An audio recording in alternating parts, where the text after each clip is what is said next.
Hello friends, welcome to my channel. ഇന്ന് നമ്മൾ വളരെ സിമ്പിളായിട്ട് നല്ല ടേസ്റ്റിയോടും കൂടിയിട്ടുള്ള നല്ലൊരു ചാറുകറി തയ്യാറാക്കാനായിട്ട് പോവുകയാണ്. തേങ്ങയൊക്കെ അരച്ചതാ കാണുമ്പോൾ തന്നെ എന്ത് ഭംഗിയല്ലേ. ഈ കാണുന്നത് പോലെ തന്നെയാണ് ഇത് കഴിക്കാനും അസാധ്യ ടേസ്റ്റാണ്. അപ്പോൾ ഈ ഒരു കറി തയ്യാറാക്കാനായിട്ട് ഞാനിവിടെ ചേനയാണ് എടുത്തിരിക്കുന്നത്. ചെറിയൊരു കഷ്ണം ചേന എടുത്തിരുന്നത് കേട്ടോ. അതിൻ്റെ തൊലിയൊക്കെ ഒന്ന് കളഞ്ഞതിന് ശേഷം ഇങ്ങനെയാണ് കട്ട് ചെയ്ത് വെച്ചിരിക്കുന്നത്. ചില ചേനയാണെങ്കിൽ വേഗം വളരെ താമസമായിരിക്കും, ചിലത് പെട്ടെന്ന് തന്നെ വെന്ത് കിട്ടും. അപ്പോൾ ഇത് പെട്ടെന്ന് വേകുന്നത് കേട്ടോ, അതുകൊണ്ടാണ് ഞാൻ ചെറുതായിട്ട് കട്ട് ചെയ്ത് വെച്ചിരിക്കുന്നത്. ഇതിപ്പോൾ നമ്മൾ ചട്ടിയിലാണ് തയ്യാറാക്കാനായിട്ട് പോകുന്നത്. വേകാത്ത ചേനയാണെങ്കിൽ നിങ്ങൾ കുക്കറിലിട്ട് വേവിക്കുന്നതായിരിക്കും നല്ലത്. ഇപ്പോൾ ഞാനിവിടെ ചട്ടിയിലേക്ക് ചേനയൊക്കെ നന്നായിട്ടൊന്ന് കഴുകി ഇട്ട് കൊടുത്തിട്ടുണ്ട്. ഇതിൻ്റെ കൂടെ തന്നെ ഒരു സവാളയുടെ പകുതി ഒന്ന് കൊത്തി അരിഞ്ഞത്, കുറച്ച് കറിവേപ്പിലയും, ഒരു 1/4 ടീസ്പൂൺ അളവിൽ മഞ്ഞൾപ്പൊടിയും, 1/4 ടീസ്പൂൺ അളവിൽ തന്നെ മുളക് പൊടിയും കൂടെ ചേർത്ത് കൊടുക്കുന്നുണ്ട്. ഇതിപ്പോൾ എരിവുള്ള മുളക് പൊടി ആയതുകൊണ്ടാണ് 1/4 ടീസ്പൂൺ അളവിൽ ചേർത്ത് കൊടുത്തിരിക്കുന്നത്. കാശ്മീരി മുളക് പൊടിയാണെങ്കിൽ 1 ടീസ്പൂൺ അളവിൽ ചേർത്ത് കൊടുക്കാം. അതിനുശേഷം ഇത് വേകാനുള്ള വെള്ളവും കൂടി ഒഴിച്ചു കൊടുത്തു. ഇപ്പോൾ നമ്മൾ ഉപ്പ് ചേർത്ത് കൊടുക്കുന്നില്ല കേട്ടോ. ഇനി നമുക്കിതൊന്ന് വേവിച്ചെടുക്കാം. ഞാനിപ്പോൾ അടപ്പൊക്കെ ഒന്ന് അടച്ചു വെച്ച് കൊടുത്തിട്ടുണ്ട്. ഇനി നമ്മൾ ഇത് വേകുന്ന സമയം കൊണ്ട് ഇതിലേക്ക് ആവശ്യത്തിനുള്ള അരപ്പ് തയ്യാറാക്കാം. ഞാനിവിടെ അരമുറി തേങ്ങ എടുത്തിട്ടുണ്ട് കേട്ടോ. ചെറിയൊരു അരമുറി തേങ്ങ എടുത്തിട്ടുണ്ട്. ഒരു പച്ചമുളകും 1/4 ടീസ്പൂൺ അളവിൽ ജീരകവും കൂടി ആയിരുന്നു എടുത്തിരുന്നത്. അത് നന്നായിട്ടൊന്ന് അരച്ചെടുക്കാം. അപ്പോൾ ഈ ഒരു സമയം കൊണ്ട് ചേനയൊക്കെ നന്നായിട്ട് വെന്ത് കിട്ടും. വേകാത്ത ചേനയാണെങ്കിൽ ഞാൻ പറഞ്ഞതുപോലെ കുക്കറിൽ തന്നെ ഇട്ട് വേവിക്കണം. പിന്നെ വെന്തങ്ങ് ഉടഞ്ഞു പോകരുത് ചേന.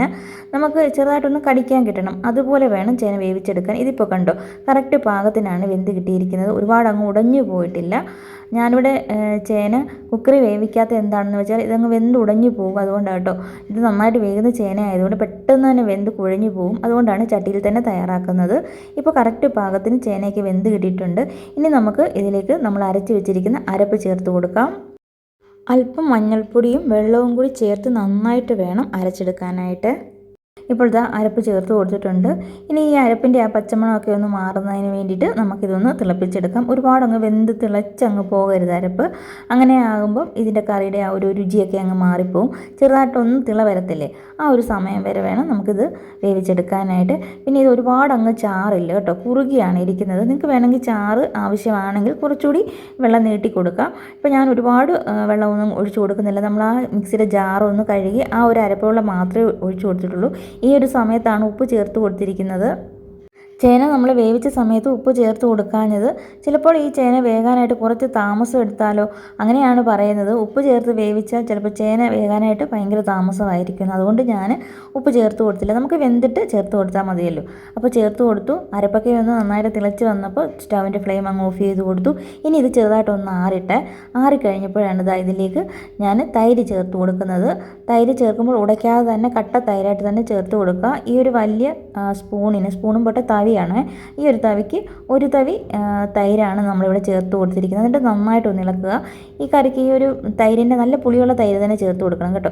അപ്പോൾ ഈ കറിക്ക് ഒരു ചെറിയൊരു പുളിപ്പൊക്കെ കിട്ടും. ഇങ്ങനെ ചേനക്കറി നിങ്ങൾ തയ്യാറാക്കിയിട്ടില്ലെങ്കിൽ തീർച്ചയായിട്ടും ഉണ്ടാക്കി നോക്കണം. ഇനി ഈ കറിയിലേക്ക് താളിച്ചൊഴിച്ചു കൊടുക്കണം. താളിക്കാനായിട്ട് ഞാനിവിടെ കറിവേപ്പില, കടുക്, വറ്റൽമുളക്, കുറച്ച് കൊച്ചുള്ളി, ഇത്രയും ഒന്ന് മൂപ്പിച്ചാണ് നമ്മുടെ കറിയിലേക്ക് ഒഴിച്ചു കൊടുത്തിരിക്കുന്നത്. ഇനി നമുക്ക് പതിയെ ഒന്ന് ഇളക്കിയെടുക്കാം. ഇത്രയേ ഉള്ളൂ. വളരെ എളുപ്പമല്ലേ ഈ ഒരു കറി തയ്യാറാക്കാനായിട്ട്. നല്ല ടേസ്റ്റ് കേട്ടോ. നിങ്ങളാരും ഉണ്ടാക്കിയിട്ടില്ലെങ്കിൽ എന്തായാലും ഉണ്ടാക്കി നോക്കുക. നമുക്ക് ഉച്ചയ്ക്ക് ചോറിൻ്റെ കൂടെ ഒരു കറിയും ഇല്ലെങ്കിൽ അല്പം ചേനയുണ്ടെങ്കിൽ ഇങ്ങനെയൊന്ന് ഉണ്ടാക്കി നോക്കിയാൽ മതി. അടിപൊളി കറിയാണ്, എല്ലാവർക്കും ഇഷ്ടപ്പെടും. ചെറിയൊരു എരിവും പുളിപ്പും ഒക്കെ ചേർന്നിട്ടുള്ള നല്ലൊരു നാടൻ കറി കേട്ടോ. അപ്പോൾ നിങ്ങളുടെ അഭിപ്രായങ്ങളൊക്കെ കമൻറ്റ് ബോക്സിൽ അറിയിക്കണം. വീഡിയോ ഇഷ്ടമായിട്ടുണ്ടെങ്കിൽ ലൈക്ക് ചെയ്യുക. ലൈക്ക് ചെയ്യുന്ന സമയത്ത് ഹൈപ്പ് എന്ന് പറയുന്ന പുതിയൊരു ഓപ്ഷൻ വന്നിട്ടുണ്ടെന്ന് എല്ലാവർക്കും അറിയാമല്ലോ. അറിയത്തില്ലെങ്കിൽ നിങ്ങൾ ക്ലിക്ക് ചെയ്യുമ്പോൾ ഹൈപ്പ് എന്നൊരു ഓപ്ഷൻ വരും. അപ്പോൾ അതിലൊന്ന് ക്ലിക്ക് ചെയ്ത് സപ്പോർട്ട് ചെയ്യണം കേട്ടോ. അപ്പോൾ പുതിയൊരു വീഡിയോയുമായിട്ട് വരുന്നതാണ്. വീഡിയോ കണ്ട എല്ലാ കൂട്ടുകാർക്കും താങ്ക്